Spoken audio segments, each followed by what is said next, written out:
Hi again guys, and welcome to episode 49 of D.A.R.C. Now, most of the cars in this series have at least one thing in common. They're pretty affordable. This car is not cheap. In fact, it's one of the most expensive cars of the series. It's a 1962 Skyline Sport Coupe. Specifically the Prince Skyline, and the type is the BLRA-3.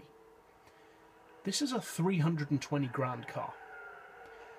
And that's 320 grand for a Skyline which wasn't even designed for motorsports, doesn't have a particularly amazing amount of power, and isn't even a premium model. This car does not have a modelled interior. So why am I even featuring it in the series? Well, a couple of reasons really. One is because this Skyline is very good at a very particular niche. And also because it's just purely a really nice car.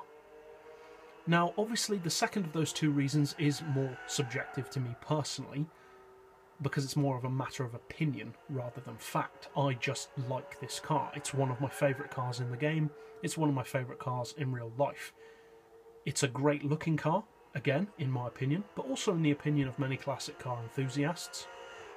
Considered to be one of the best looking Japanese classics.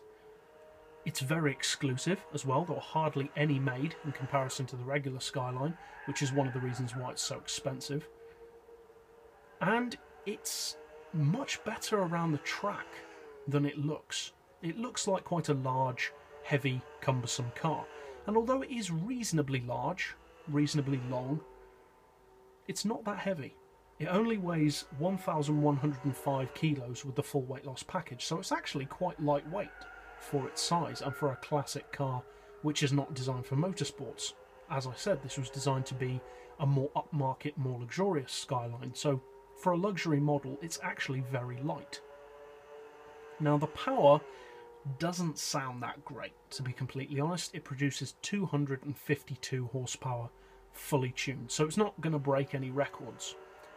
But what is great about this car is that with all that power and with such little weight, it only sits at 438 pp, which probably just sounds, yeah, so what?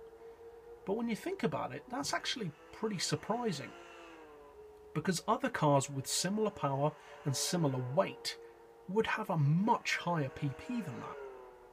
If you compare that, for instance, to the Honda Integra Type R, similar power, similar weight, you'd be running a much higher PP, more in the 450 or even 470 region, not 438.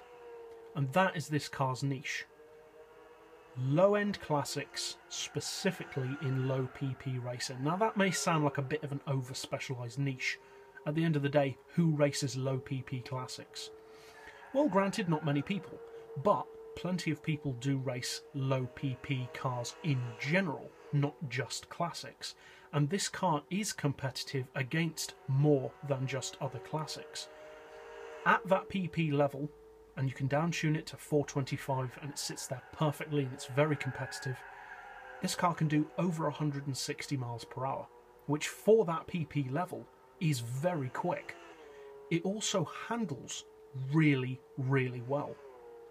The handling is heavier than a number of other classics of its time and of similar performance. But it's heavy in a good way. It's very consistent, it's very reliable, it doesn't really surprise you. There's very little body roll, not much inclination to drift. It just goes around corners well. It's also very fun to drive, makes a fantastic cruising car. And the amount of people that still don't know what this car is in online cruise lobbies really surprises me, because it's been on the game since Gran Turismo 4, and there are still tons of people who have no clue what this car is. Which is fair enough, because it doesn't exactly look like a Skyline. It looks more like a classic Rolls, or even a Gordon Keeble, for any of you who are familiar with what that is. So overall, yeah, it is a very specialised car.